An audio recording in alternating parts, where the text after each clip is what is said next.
boa tarde. Bom, muitos de vocês já conhecem o palestrante de hoje, Ernesto Lopes. Eu apenas vou apresentar. Ele foi professor começou sua carreira na Universidade de Buenos Aires como docente, continuou depois do exílio na Flaxo de México, voltou para a Argentina e assumiu uma cátedra na UNCI, la Universidad Nacional de Quilmes, onde foi prorector institucional. Después comenzó a trabajar, a se desempeñar como jefe de gabinete del Ministerio de Defensa en la época de Papurro. Bueno, él hizo una bibliografía viva porque muchos de ustedes deben ter lido algunos de los textos que él produjo. Mas cuando se instaura a MINUSTAH, él asume a Embajada Argentina en Haití durante los primeros 3 años, que es donde se formula aquel proceso de negociación 2x N, donde era Ministerio de Relaciones Exteriores, Ministerio de Defensa, por el número de países, que comenzó, si no me equivoco, por 3 y llegó a 11 países, ¿no? Sí, empezó por 3, en realidad tratamos de decir 4, ¿no? 4. Porque excluimos sin darnos cuenta Uruguay. Uruguay. Sí. Sin motivo. Mas también estaba. Pero también sin mala fe, fue una equivocación. En realidad fue 2 por 4. Y no recuerdo, lo máximo que yo recuerdo es 2 por 9. Pero puede ser que haya sido 2 por 11 también. No, puede ser 2 por 9.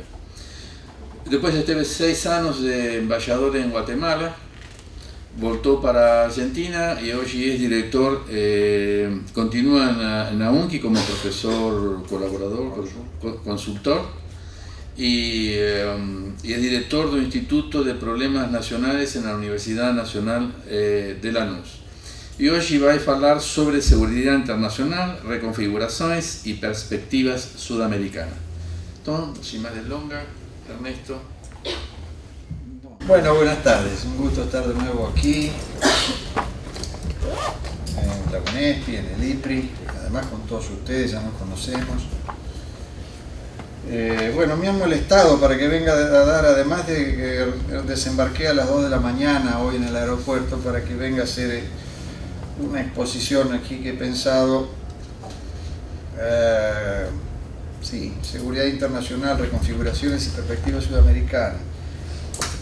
Un tema que para mí es relativamente nuevo, no me venía ocupando de esto, si bien venía mirando las noticias desde hace algún tiempo ya con bastante preocupación. Porque me da la impresión de que está en marcha una reconfiguración de la situación de seguridad internacional. Hasta hace no mucho tiempo atrás, esta situación, digo la de la seguridad internacional, estaba dominada por la guerra contra el terrorismo, definida hace largo tiempo como tal, que como sabemos tuvo y tiene varios escenarios, uno permanente, que son diversas regiones o países del mundo islámico, y otros no permanentes, que son los rebotes y contraataques fuera del mundo islámico. Ahora bien, desde hace aproximadamente 2 años, esta situación de seguridad internacional comenzó a cambiar. Aparecieron nuevos asuntos que ganaron primacía. La guerra contra el terrorismo no perdió importancia, pero me parece que no se puede decir que esté ahora en el primer lugar de la agenda. Yo propongo, de manera tentativa todavía, porque esta es una realidad en desarrollo, en construcción, más bien esto es una especie de reflexión que hago en términos de lo que los americanos suelen llamar current affairs, ¿no? Cosas que están pasando, sobre las cuales vale la pena ocuparse para tratar de tener una idea para dónde van, pero no hay todavía una masa crítica suficiente de hechos, de aproximaciones para hablar en otro tono que no sea el de la posibilidad, digamos, ¿no? de una situación que no está consolidada y que por lo tanto no se puede hablar con plena seguridad sobre ella. Pero yo diría que los asuntos más relevantes, más importantes de la seguridad internacional pueden enumerarse hoy de la siguiente manera. En primer lugar, las desavenencias entre Estados Unidos y Rusia, que este año han escalado de manera muy peligrosa. Luego, el crecimiento económico y militar de China, que ha llevado a los Estados Unidos a asignarle un lugar prioritario en su agenda de seguridad en la zona Asia-Pacífico. En tercer lugar, yo lo coloco en tercer lugar, pero no me parece en tercer lugar como importante, pero ya van a ver por qué. En tercer lugar, coloco el avance de Corea del Norte en materia de armas nucleares, que agrega preocupaciones y desafíos también a la zona de Asia-Pacífico. Por eso la coloco acá, ¿no? Luego, en cuarto lugar, sí, bien digo, sí, el combate al terrorismo internacional, que obviamente se mantiene de fundamento islámico, que se ha paseado sin que se alcanzara éxito en este combate por diversos escenarios: Afganistán, Irak, Libia, Siria, e incluso ha tenido extensiones preventivas, pongo esto entre comillas, esto de extensiones entre aspas, de extensiones preventivas, condujo a la guerra en Yemen y al derrocamiento de la hermandad musulmana en Egipto. También África ha sido y es escenario de la guerra contra el terrorismo. Y finalmente, un quinto punto de relevancia, me parece, en el cuadro de la seguridad internacional actual, es las tensiones que produce, o los conflictos que se producen en la relación entre Irán y Arabia Saudita por la hegemonía en el mundo musulmán. Voy a pasar muy rápidamente sobre esto porque tenemos solo 40 minutos, pero esto es lo nuevo. Después hay otros temas que también quiero desarrollar un poco.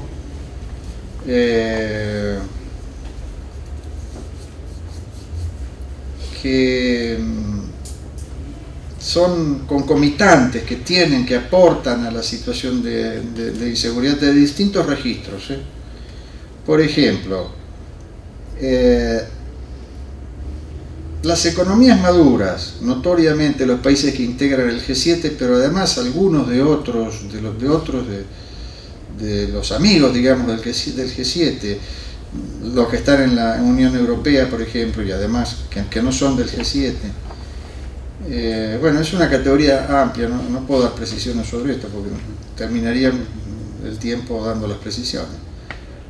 Pero hay en el G7, en la Unión Europea, digamos, en este mundo de economías maduras que antes llamábamos desarrolladas, dificultades económicas o financieras persistentes.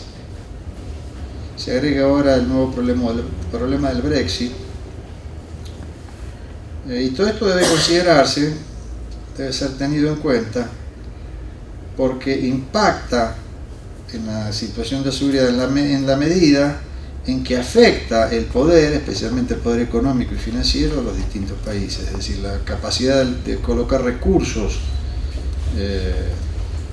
en los ingredientes que se empeñan en la seguridad internacional dependen de los recursos económicos financieros con los que se cuenta.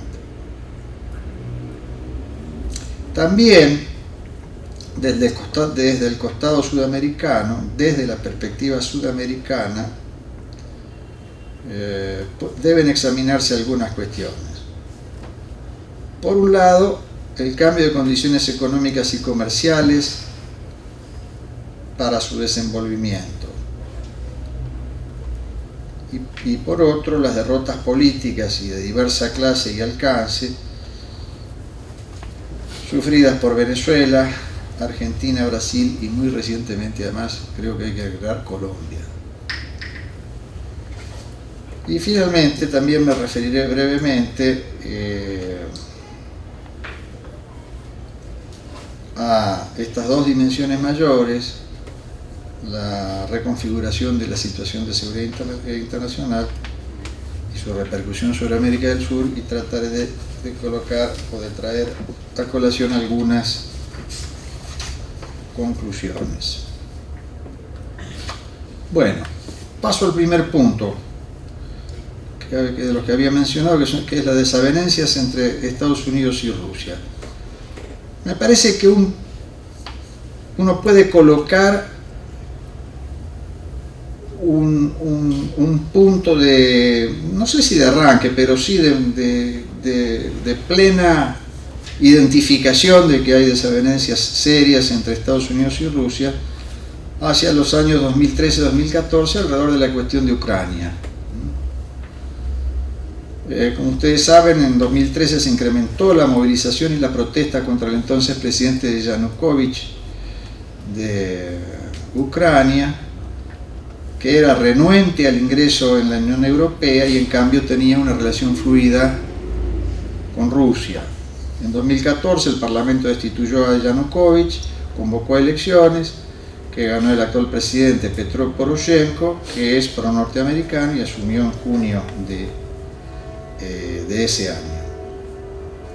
Simultáneamente a estos procesos, en 2014, en marzo, Rusia invadió y ocupó Crimea,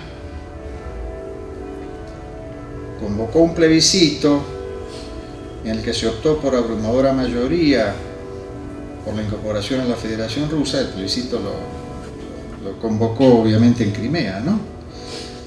Y luego, o simultáneamente, aparecieron situaciones de conflicto en las provincias de Lugansk y Donetsk,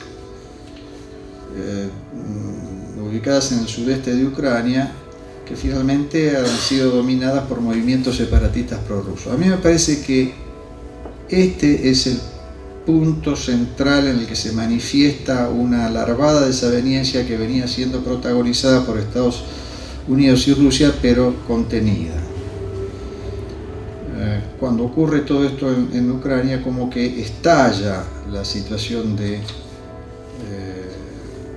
enfrentamiento y encono entre los dos países.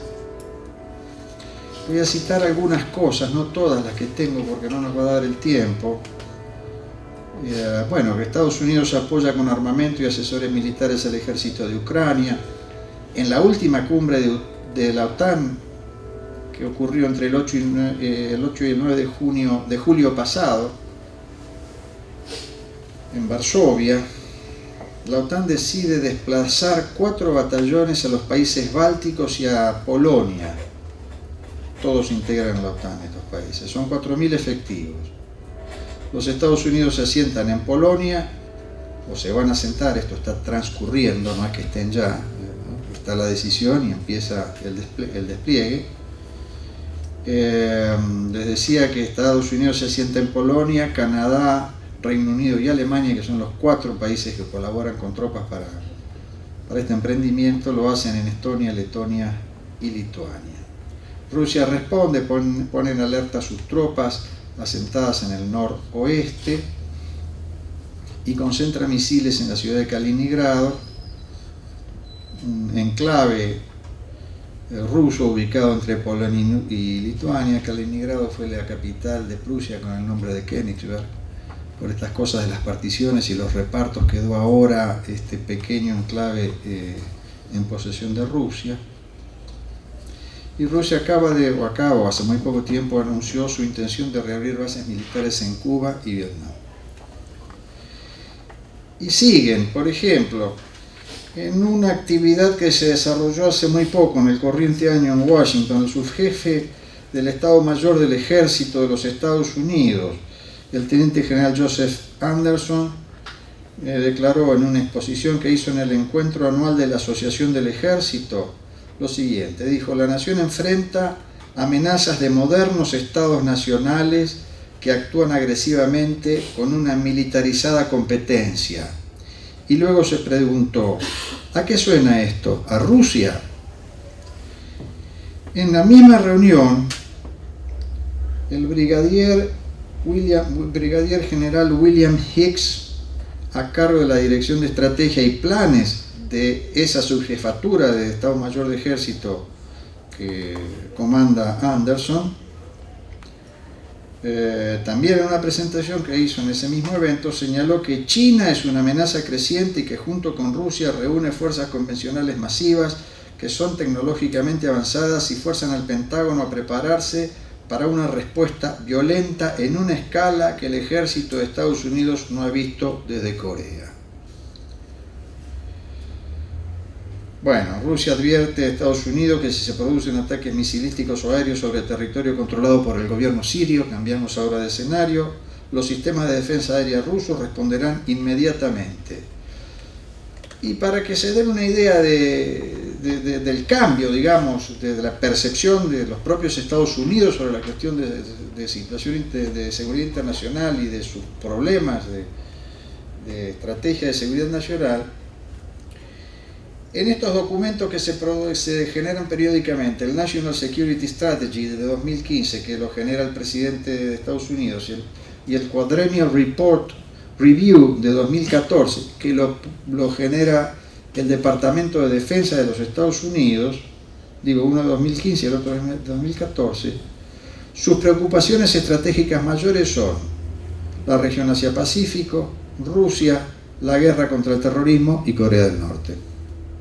Ahora, si estas dos publicaciones en 2010, las dos aparecieron en 2010, que fueron las inmediatamente precedentes a las luego publicadas en 2014 y 2015, no hay en ellas prácticamente ninguna referencia a Rusia y a China, más que muy circunstancial, una mención al crecimiento económico de Rusia, de China y poco más que eso. Y la preocupación central estaba centrada en la guerra en Afganistán contra el Talibán y contra Al-Qaeda, sus ramificaciones a Pakistán, y la estabilización de Irak después del desarrollo de la guerra y del desalojo de Saddam Hussein. Entonces esto también da la pauta de cómo se ha reconfigurado el escenario de seguridad internacional entre 2010 y 2014. Resumiendo, parecería haber un retorno a un ambiente de guerra fría. Por ahora, y ojalá siga así, y como fue en el pasado, es solo un juego de demostración, de exhibición de fuerza con una intención disuasiva, no muy diferente a lo que existió durante la Guerra Fría, pero más ampuloso y menos controlado. No digo todo esto para generar temor, ¿no? Yo creo que la lógica más de mutua destrucción asegurada que estuvo en la base de la Guerra Fría sigue rigiendo. Pero sí es necesario advertir que la conflictividad ha aumentado y que esto está exigiendo un nivel de gasto militar y de esfuerzo de despliegue de recursos bélicos probablemente mucho más grande que en periodos anteriores. Es decir, esta situación de seguridad internacional crispada alrededor de un retorno, digo entre comillas, lo de retorno de la Guerra Fría, va a generar mayor nivel de gasto y mayor nivel de esfuerzo a los principales actores que lo protagonizan. Ahora bien, veamos qué pasa con China y Asia-Pacífico. China, como sabemos, continúa creciendo a ritmo sostenido, ha comenzado a desplegar fuerza en pequeña escala, pero significativa. Ha avanzado sobre el mar de la China Sur, se ha posesionado del archipiélago Spratly, ha construido fortificaciones, ha ampliado mediante obra de construcción los atolones y cayos, y ha construido fortificaciones y ha incrementado su presencia naval y militar en esa zona, que es muy importante porque es una zona que entra directamente al territorio chino. Ha puesto a punto a su único portaaviones y está en un periodo de entrenamiento de los pilotos navales que volarán desde el portaaviones, y está en construcción su segundo portaaviones. Y ha comprado un avión Antonov N-225, que es un jet de carga de 6 turbinas, el avión más grande del mundo, el avión que es capaz de transportar mayor cantidad de equipo, gente, hasta pequeños aviones es capaz de cargar. Y ha encargado otro de estos Antonov 225 que le será entregado en 2020. Y paradojalmente, ¿no?, a la firma Antonov, que ahora quedó radicada en Ucrania. Así que las cosas se mezclan de una manera muy singular, Pero así va avanzando el mundo hoy. Bueno, además ha pedido unos Antonov también de carga menores. China tiene un gran territorio, ¿no es así? Todos sabemos eso, pero también da que pensar esto de que esté tratando de construir una flota de transportes de este nivel, de este alcance, de este porte. Entonces, la tenemos ahí, creciendo, ocupada su desarrollo económico, un poco al margen de lo que está pasando, pero tratando de reforzar su fuerza militar. Lo de Corea preocupa porque sencillamente Kim Jong-un ha duplicado en 5 años la cantidad de misiles practicados por su padre, Kim Il-sung, en 18 años. Es decir, que si Kim Il-sung en 18 años había producido, digamos, 10 pruebas con armamento nuclear, en 5 años solamente su hijo las ha duplicado. O sea, hay un compromiso mayor para el desarrollo de esa clase de armamentos en el mismo escenario Asia-Pacífico. Paso por encima las cuestiones relativas a Irán y Arabia Saudita porque no me va a alcanzar el tiempo. Y paso rápidamente a la situación económica. Todos sabemos, desde la crisis de 2008, las economías maduras enfrentan dos problemáticas complejas y difíciles. Permanencia de problemas financieros, particularmente en la Unión Europea y especialmente en la eurozona, debido a la insolvencia de las carteras de inversiones y de créditos. Hoy esto se manifiesta en la situación crítica que tiene el banco alemán Deutsche Bank, la banca italiana y, como siempre, la banca y todo el sistema económico griego. Por otro lado, aparece un escaso dinamismo económico con tendencia al estancamiento debido al escaso rendimiento de la inversión productiva. Esto en la impresión de varios y diversos economistas. Es más importante la inversión financiera que la inversión en el sector productivo. Hay una caída del empleo y por lo tanto una caída de la demanda agregada, lo cual es lo que está generando este proceso, esta situación de estancamiento. En el trasfondo de esto está lo que Stiglitz llama la economía del 1%, una impresionante concentración de la capacidad de acumular riqueza en muy pocas manos, que cada vez está siendo mayor la brecha que separa a los muy pocos que son muy ricos y a la enorme cantidad de gente que es muy pobre. En estas condiciones, los países de Estados Unidos y la OTAN, digamos, el G7 y la OTAN, deben enfrentar ese cuadro de complejización y ampliación de los problemas de seguridad internacional. Todo esto se acaba de incorporar el Brexit, que parece que va a seguir una línea hard, pero vamos a ver hasta dónde llega la señora May. No se puede hablar mucho de esto, sí que no está poco a favor de la situación económica de este conjunto de países. Veamos qué pasa en América del Sur, también muy rápidamente.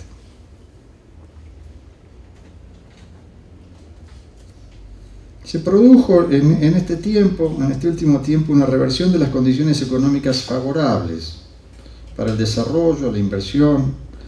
Cayó la demanda de commodities, con cierto nivel de estancamiento, retraso, diría, de la actividad productiva. Cayó el empleo, cayeron los niveles de comercio internacional, cayeron los precios de las commodities, cayó el nivel de actividad económica, como decía, es decir, descendió el PBI conjunto y por países, descendió el empleo. En los países de economía heterodoxa se presentaron dificultades macroeconómicas,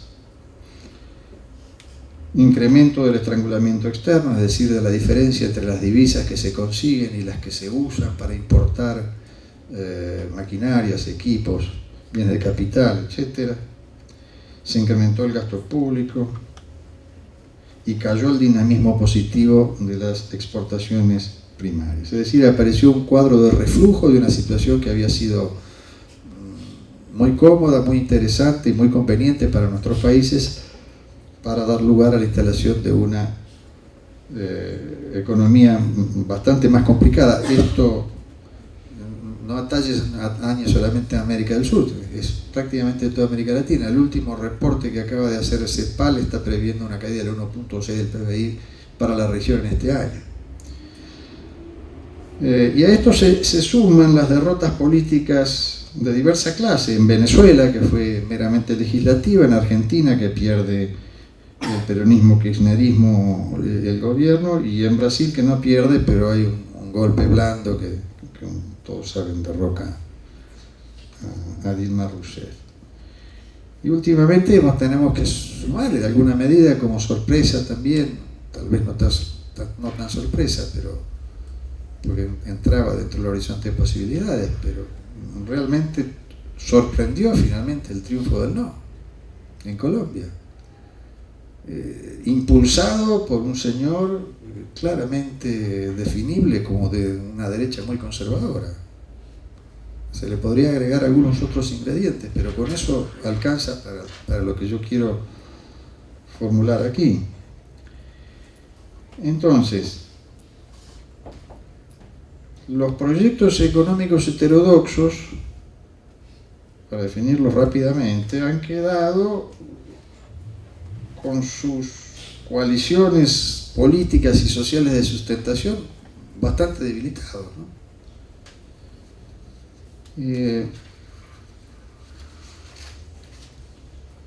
En Argentina y Brasil, para mirar un poquito lo que pasa por aquí, en este vecindario, hay en este momento dos proyectos de matriz liberal o ultraliberal en marcha. 3 pincelazos para pintar cada uno. Argentina le pagó los fondos buitres por encima de criterios razonables, transfirió recursos inusitados a sectores económicamente poderosos, exportadores industriales, banca, megaminería, etc. Y lleva tomado en 8 meses de gobierno, el gobierno actual, una cifra de alrededor de 30.000 millones de dólares. En 4 por 8, en 32 meses, no sé cuántos años serán 32 meses, si seguimos este ritmo, estaremos en la misma cifra que tuvo que negociar Néstor Kirchner a su llegada al gobierno para levantar la deuda externa, la pesadísima deuda externa que tenía Argentina. 32 meses nada más, si seguimos así. Bueno, en Brasil ya ustedes saben mucho mejor que yo. Se habla de congelamiento del gasto público en educación y salud por 20 años, apertura del presal a la inversión privada, garantías sobre tipos de cambio, tasas de interés, sobre utilización de instituciones internacionales de arbitraje, cosas que no había concedido hasta ahora Brasil y que era uno de sus activos, sí Argentina. Por eso tuvimos que ir a litigar a la Corte de Nueva York, pero no a Brasil. Entonces estamos como en una situación de reflujo que tiene estas características aquí en esta zona.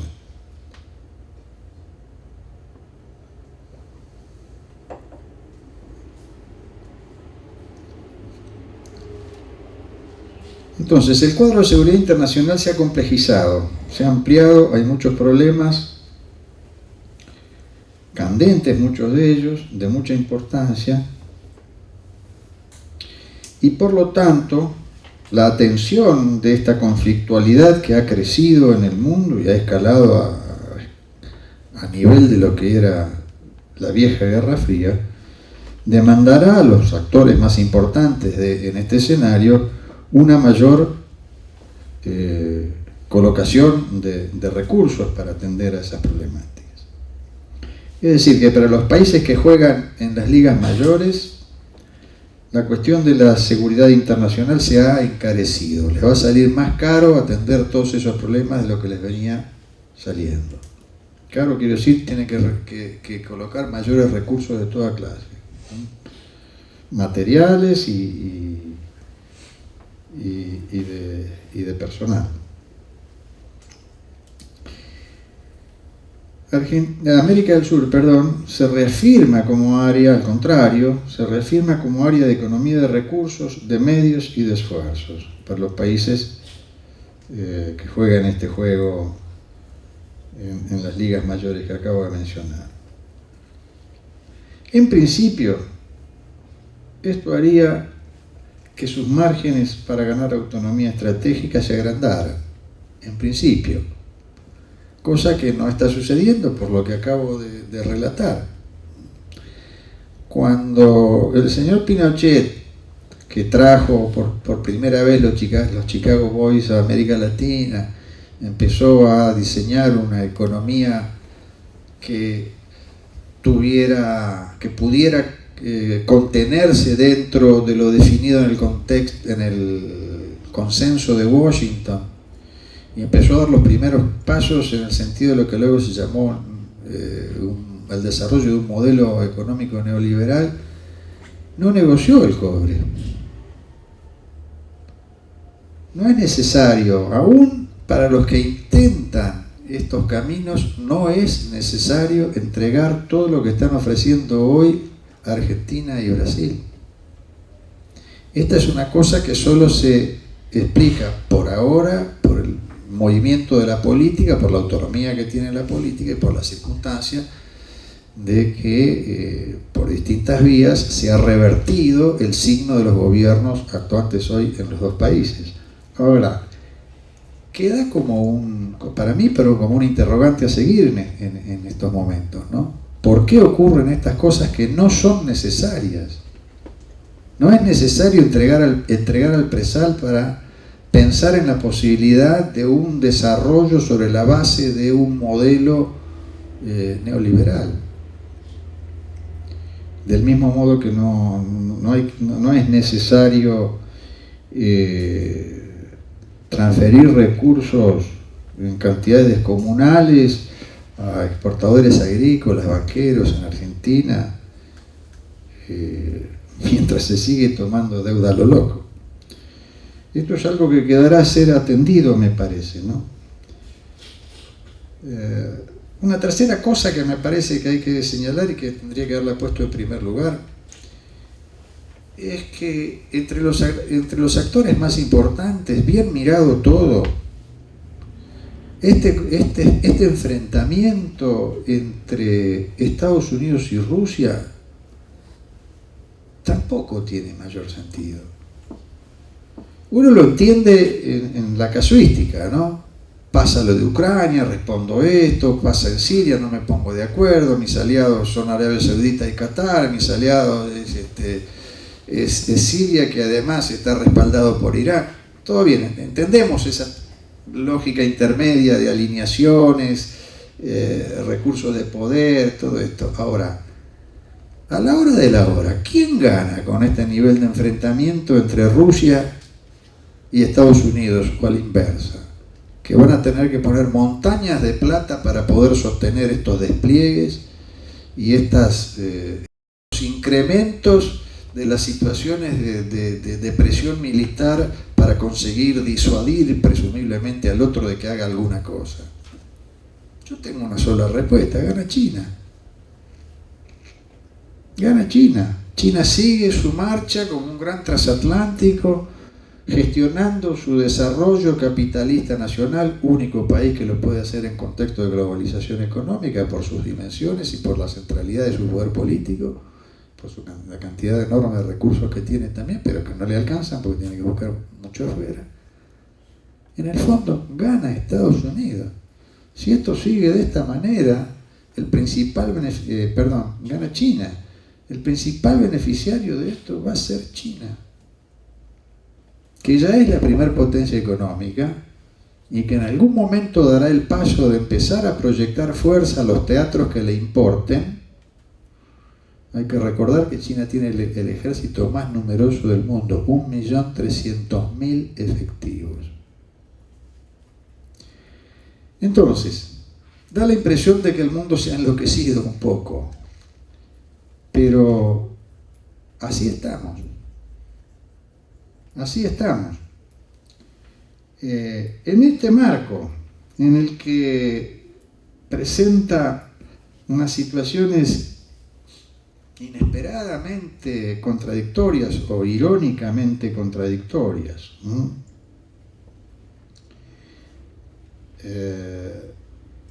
¿cuál es la posibilidad para Sudamérica de aprovechar el contexto o la situación de que es un escenario de economía, de esfuerzos, de recursos, de medios, en el marco de un gran despliegue, por el contrario, de recursos, de esfuerzos y de medios en los teatros principales que han crecido y que son complejos, difíciles, pesados, ¿no? Rusia ha desplegado, les decía, en Kaliningrado misiles de largo alcance, como diciendo, llego al territorio de Estados Unidos desde aquí.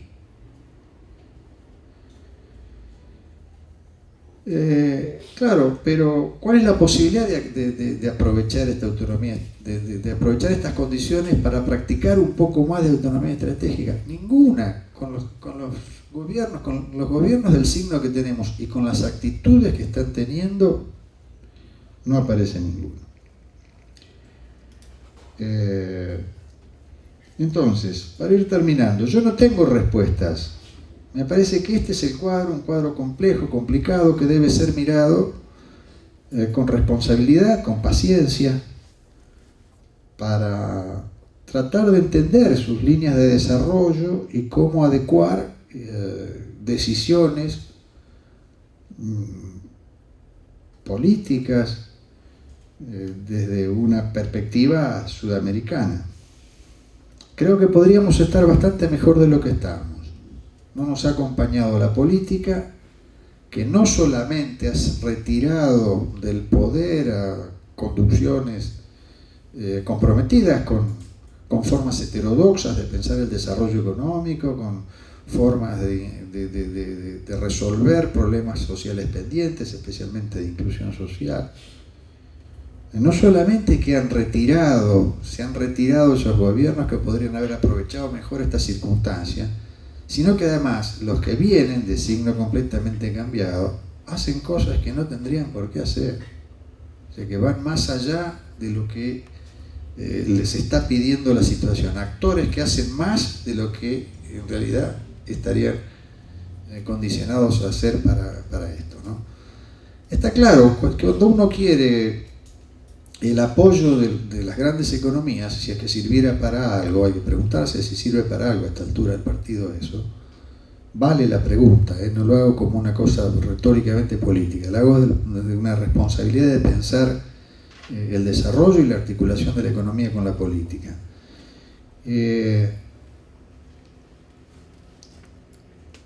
No es necesario no son necesarias estas clases de retribuciones. No son, para conseguir el apoyo para el desarrollo no hace falta esta clase de contraprestaciones que están siendo ofrecidas en este momento, tanto en Argentina como en Brasil. Esto hoy me tiene francamente desconcertado. Quisiera mirarlo con atención, a ver cómo evoluciona y finalmente para dónde sale el proceso. Pero bueno, me parece que estas son las condiciones y las líneas generales.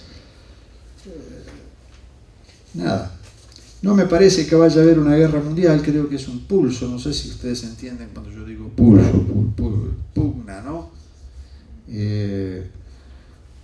Tal vez se desactiva en no mucho tiempo si recapacitan y se dan cuenta de que pierden los dos actores principales frente a un tercero, pero es lo que tenemos hoy en el mundo, y esta especie de sobreactuación liberal de nuestros actuales gobiernos para ver cómo encuentran un lugar en un espacio ahora neoliberal o ultraliberal, que tenemos que ver también qué resultados va a arrojar. Hasta aquí puedo llegar. Me gustaría tener un intercambio con ustedes, ver qué impresiones tienen ustedes, qué pareceres, porque esto, como les decía, es una realidad del desarrollo que creo que hay que pensarla porque nos está cambiando los escenarios, las condiciones, los tipos de conflictos. Y bueno, y ver qué podemos hacer con este paquete. Primero, cómo lo comprendemos.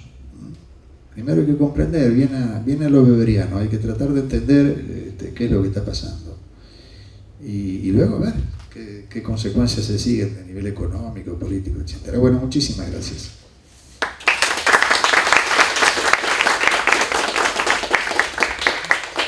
Muito obrigado, Ernesto. Antes de abrir a palavra para o público, vou usar aqui um minutinho. Não que tu escenario mereça complicações, porque já está bastante pesimista, mas menos do ponto de vista económico e apontando más a lo social y político. Un aspecto que você não mencionou na sua apresentação son, por un lado, un cierto esgotamiento del sistema democrático, pelo menos una cierta insatisfacción social con relación al sistema democrático. Eso está ficando bien claro en Europa, por ejemplo. Y esa insatisfacción que ven a provocar movimientos sociales importantes, entonces, son movimientos sociales que no tienen un ancoraje ideológico muy claro, que son aquellos movimientos ideológicos que pueden ser fácilmente tomados por un nuevo ovo da serpente. Y aliás, no es o ovo da serpente. En muchos de esos países europeos, a que você llama economías maduras, están creciendo los partidos nacionalistas, los partidos conservadores. Entonces me gustaría ver si usted podría analizar ese aspecto, digamos, de derechización de los movimientos sociales contemporáneos. No sé si quieres responder o abro. No, te respondo muy rápidamente. Sí, veo lo mismo. Veo que eso está sucediendo. Pero no tengo respuesta frente a eso. Es desconcertante también, claro. Uno puede atribuirle algunas racionalidades políticas a eso, ¿no? Digo, ha habido también un fracaso. Hay un fracaso, no es que ha habido. No se ha ido. Hay un fracaso de los modelos ultraliberales en la propia Europa, por ejemplo.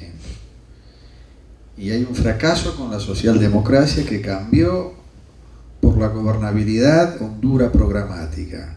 Achicó, se acercó a la globalización para convertirse, para disputar gobierno. Y la gente se ha quedado sin respuestas en lo económico y sin respuestas en lo político. Ahora, ¿cuáles van a ser las consecuencias de eso, no? ¿Cómo se van a resolver estas situaciones? Sería la pregunta. Por ahora, lo que uno ve es el crecimiento de los partidos del centro-derecha. Merkel perdió en su propia región las últimas elecciones regionales.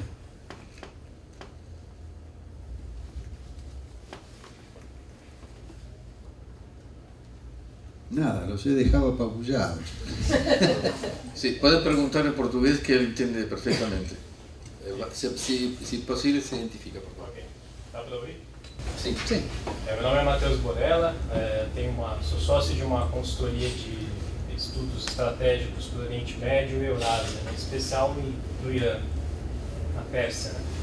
E o que a gente analisa bastante é esse novo movimento da Eurásia, né? Do New Silk Road, né? Da nova rota da seda que a China tenta se estruturar, talvez como protagonista ou talvez também como um auxiliar aí também com a nova queda das barreiras contra o Irã, que ele está se conseguindo se reerguer na medida do possível, né? Eu queria ver o que isso infere, o que isso traz do ponto de vista também dessa configuração, além dos BRICS, né, da Eurásia, desse movimento forte na Ásia Central, em função do próprio protagonismo da Rússia também como essa nova configuração. Sí, tal vez juntemos, ¿no? Déjame ir anotando las preguntas si es que hay alguna otra. Eu. Meu nome é Diego, sou aluno aqui do programa de doutorado aqui do Dantas. É bem parecido mais ou menos com o que o professor Hector colocou sobre, quem sabe, um esgotamento do modelo de democracia liberal, enfim. Mas é que o que eu vejo bastante assim é uma crescente polarização em diversos âmbitos, né? Você vai ter uma discussão sobre uma polarização econômica com esse 1%, 99%, e aí tem os movimentos Occupy Wall Street.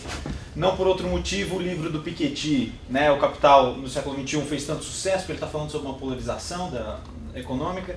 Ao mesmo tempo você também tem uma polarização política, né, na Europa, como o professor colocou. Aqui no Brasil, em 2013, a gente teve essas manifestações, ao mesmo tempo que é uma manifestação que não busca as vias políticas tradicionais para poder se manifestar, né?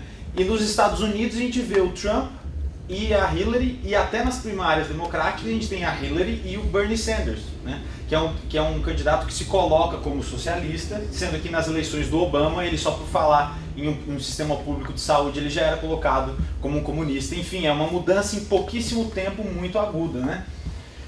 E nesse campo maior sobre terrorismo, segurança e tal, o que eu queria perguntar para o senhor, né, na segurança contemporânea, é nesse movimento de polarização em várias dimensões diferentes, como fica a organização política da violência, né?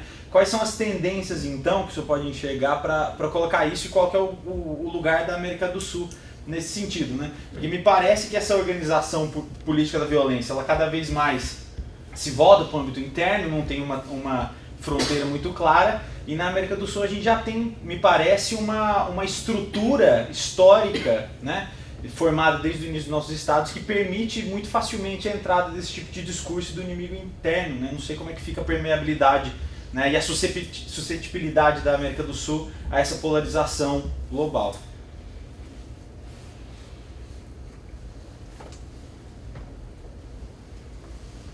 Eu sou o Victor, sou aluno aqui do mestrado no programa também. Mais nessa direção da parte final da pergunta do Diego, nos últimos 10, 15 anos se avançou bastante em cooperação em defesa e segurança na América do Sul, principalmente nos últimos anos aí desse ciclo progressista na região. E agora, com essas mudanças violentas de direcionamento, como que o senhor vê esse desenvolvimento de instituições, de cooperação? O senhor consegue ver um horizonte de que direção vai tomar esse tipo de relacionamento aqui na região?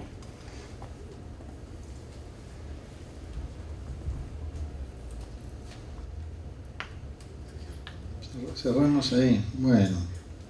Por enquanto, depois eu... A ver, de lo de China, Eurasia, Rusia, Irán. Bueno, mi impresión es que eso es parte del nuevo mundo.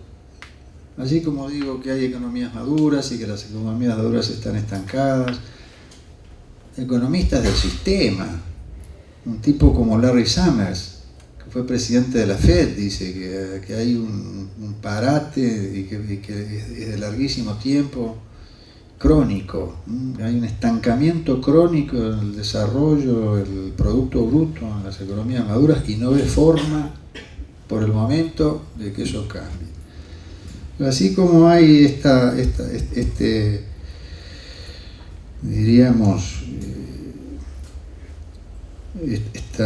este decaimiento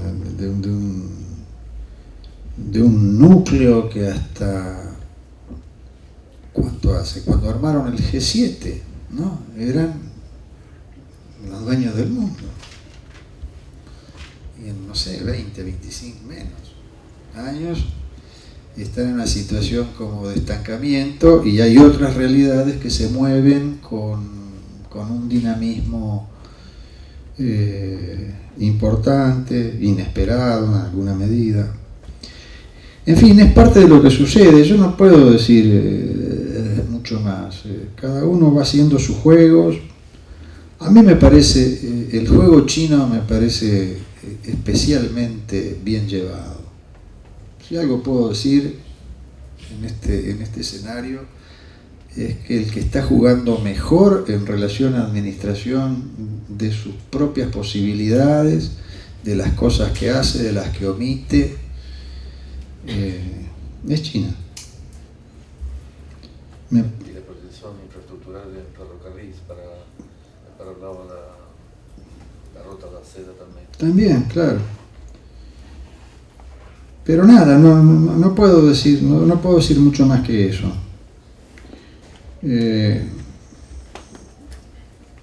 Rusia e Irán son prácticamente socios en este momento, por lo menos aliados, no socios, aliados.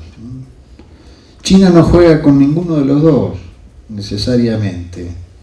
Juega su juego, está ahí, tranquilo, sigue, camina. Es un elefante que va avanzando, sabe a dónde ir, tiene buena memoria, como todos los elefantes. En cuanto a las situaciones de polarización, es un rasgo de la época también. Y es conveniente tener un ojo puesto ahí para ver cómo evoluciona esto, porque hay polarización aquí, hay polarización en Argentina, hay polarización en Estados Unidos, en todos lados.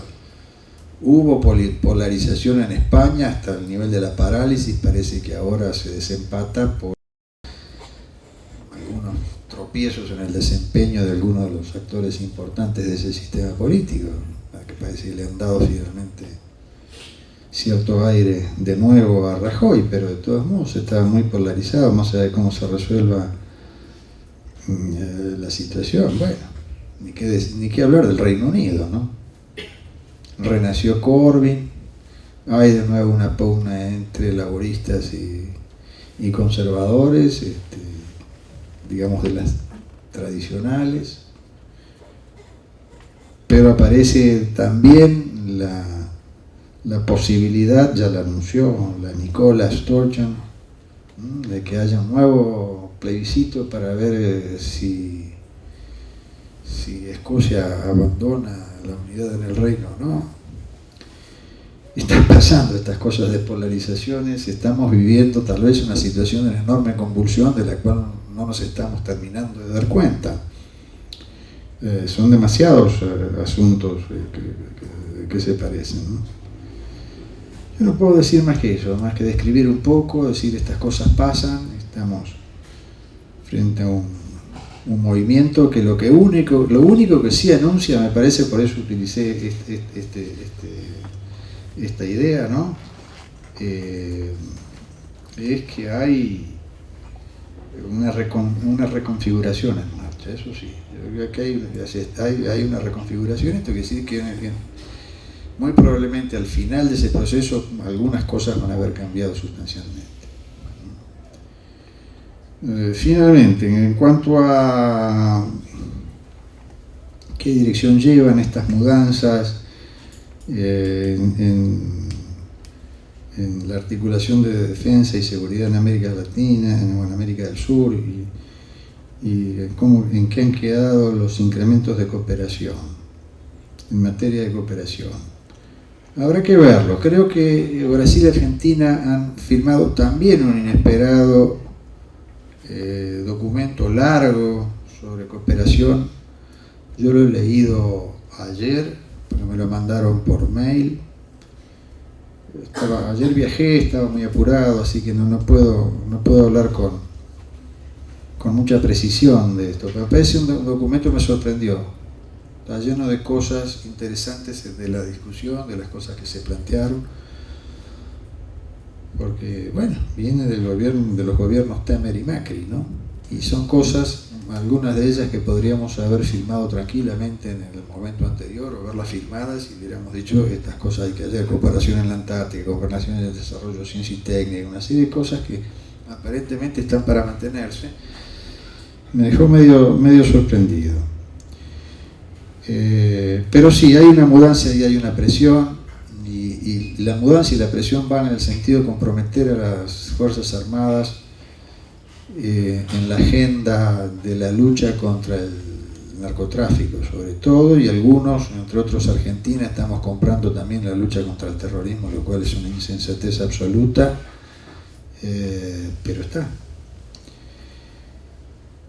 ¿Por qué todo esto de nuevo? Yo no lo puedo entender. Yo he vivido 6 años en Guatemala, he visto en vivo y en directo.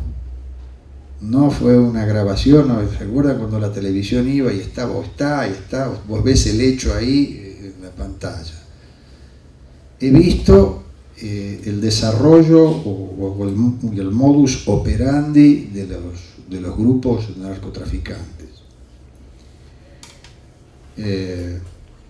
Me parece que ahí en lo que se llama el Triángulo Norte de América Central, que está integrado por Honduras, El Salvador y Guatemala, no hay casi alternativa más que la de empeñar fuerzas armadas, porque las policías están absolutamente desbordadas, son pequeñas, corruptas, y frente a los avances de las actividades, que no son solo el tráfico, sino el control de zonas, son muy sanguinarios, los Zetas, la aparición de los Zetas cambió todo también. Ahora, una cosa es estos pequeños países con problemas graves, fuerzas policiales chiquitas y corruptas, hay que decirlo, las fuerzas armadas también. Pero si no echan mano un poco si no echan mano a las fuerzas militares, están completamente desbordados, completamente desbordados. Ahora, no ocurre lo mismo acá. En los países más grandes, en América del Sur, no da lo mismo. Entonces, ¿qué es lo que se está jugando detrás de esta presión para que se desdibujen los límites entre seguridad pública y defensa y volvamos a una especie de puchero, de guiso en el que esté todo mezclado? No le termino de encontrar racionalidad a eso tampoco.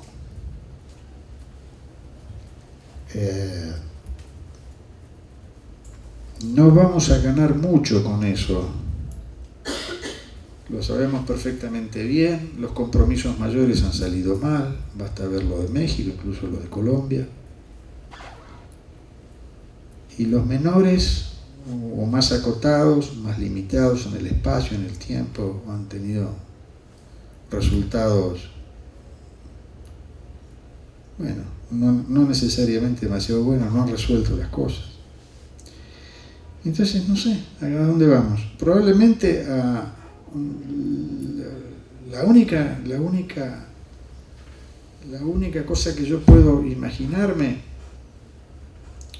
es que también al desmonte de una estructura ideológico-política que tenía esto como uno de sus ingredientes. Y lo tenía, por un lado, porque hay una racionalidad, una manera de hacer las cosas en materia de combate al narcotráfico que debe adecuarse a la dimensión de la amenaza. Yo no veo que en Brasil sea una gran amenaza el narcotráfico. Desde luego que existe, que hay, en Argentina es lo mismo, pero no es una gran amenaza. No es la amenaza que pesa sobre Perú a partir del resurgimiento de la producción en el Valle del Alto Guayaba, ¿cómo se llama? Se me fue la cabeza, ¿no? El Alto Guayaga y el Braén.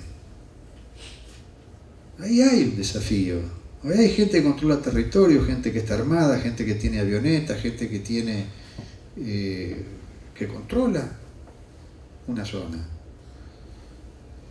Acá no. Ni en Brasil ni en Argentina pasa eso.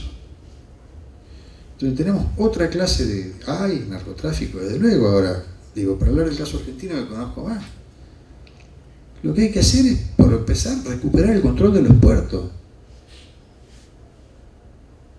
La droga argentina mayoritariamente sale por los puertos, compromete al personal de la aduana y al personal de las policías que les toca vigilar eso. Y es así. Entonces no tiene sentido. Entonces, ¿por qué insisten en esto? Mi impresión es porque los ayuda a desmontar un discurso ideológico político que sirvió a un proyecto ideológico político de desarrollo económico que ellos quieren clausurar directamente. Acá también me parece que lo quieren clausurar. No sé si manipulan de la misma manera la intervención en este debate, pero también veo que están tratando de llegar a una clausura. Nada, eso veo. En relación a esta última pregunta, me parece que hay que encontrarle una racionalidad política a esta clase de iniciativas y de decisiones y de intervenciones de tipo propagandístico, una intencionalidad política más que una intencionalidad referida a la propia problemática que dicen que van a enfrentar.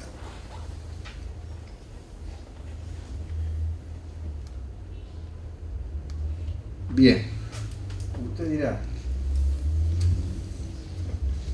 Porque cuando usted se refiere a racionalidad y pregunta ¿qué ganamos con eso?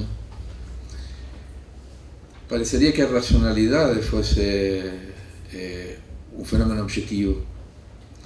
Cuando usted habla de racionalidad política, está colocando los términos en su debido lugar. Y dice, ¿para qué serve a una racionalidad útil para un determinado fin? No hay una racionalidad en sí, sino una racionalidad con relación a un valor, como diría el propio Weber. Aquí se está criminalizando, por ejemplo, en el país, hay leyes que criminalizan ciertos movimientos sociales. Y al criminalizar los movimientos sociales, se colocan como objeto también de acción militar. Y ahí sí tendría una racionalidad aquel proyecto que usted fala, que faló aquí en sus últimas palabras, como proyecto político ideológico de desmonte de un proyecto político ideológico. Sí, un proyecto político ideológico que se presenta como no político, como apolítico y no ideológico. Una política externa no ideológica, por ejemplo, para desmontar una política externa de otro cariz. Entonces me pregunto si esa deliberada procura de desdibujar, como usted faló, de borrar, de apagar a distinción entre la defensa y aseguranza, no era incorporar nuevamente con la base de un enemigo interno a velha doctrina de seguridad nacional con otro nombre, o tal vez el nombre de nuevas amenazas. Sí, me parece que son preguntas que pueden legítimamente formularse. Lo que no me parece es que tengamos certidumbre ya de que esto va a ser así. Hace muy poco hemos firmado en Buenos Aires un documento sobre esto. Horacio Berbisky, Juan Tocatlián, Ruth Biamint, yo, Luis Tibiletti, José Vázquez Ocampo. En fin, un grupo amplio de gente que hemos trabajado mucho desde 1983, del retorno a la democracia, sobre estos temas. Y vamos por esta línea. Es decir, por un lado, marcamos las limitaciones, las equivocaciones que tienen estos enfoques, lo que tiene este enfoque, pero luego a la hora de ver cuáles son las consecuencias políticas o los resultados eventualmente políticos, vamos, sin decirlo tan explícitamente todavía, porque tampoco es tan fácilmente decible o demostrable hoy, pero muchos nos tememos que sí, que vienen por mucho.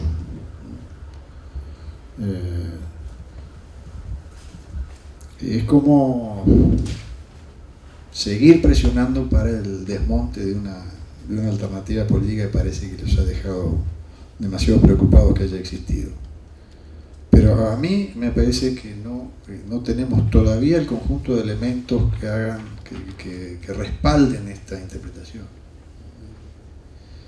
Me parece que es eso, hay que tener un poquito de prudencia en el sentido de que puede ir para acá y puede ser una supina tontería de gente que no entiende nada y que utiliza de cualquier manera cualquier recurso para hacer política.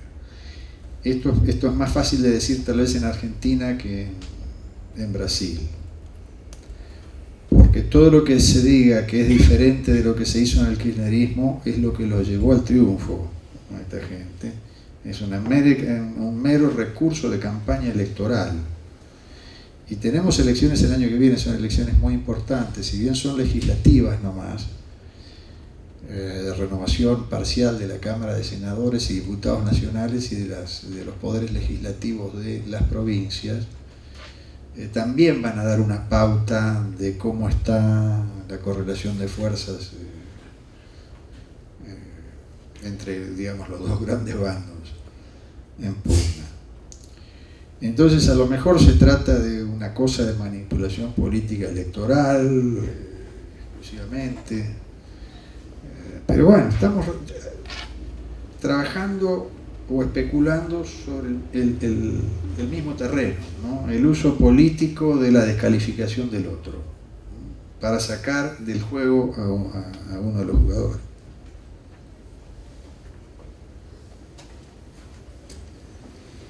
¿Alguna pregunta? ¿Alguna posición? ¿Algún esclarecimiento? Bom, então eu vou agradecer novamente. Vai ter que pagar a cena. Não, alguém vai ter que pagar a cena. Agradecer tua apresentação, Ernesto, o esforço de vir da Argentina, chegar às 2 da manhã, sem Wi-Fi, para vir aqui a fazer esta apresentação. Quero também publicamente agradecer a Assessoria de Comunicação e Imprensa pelo trabalho que tem feito, particularmente vocês dois que estiveram aqui desde hoje cedinho, aqui trabalhando nas entrevistas e tudo, apoiando, ao CEDEM por emprestar o espaço, ao Santiago Dantas por a colaboração com os alunos e a todos os presentes. Muitíssimo obrigado.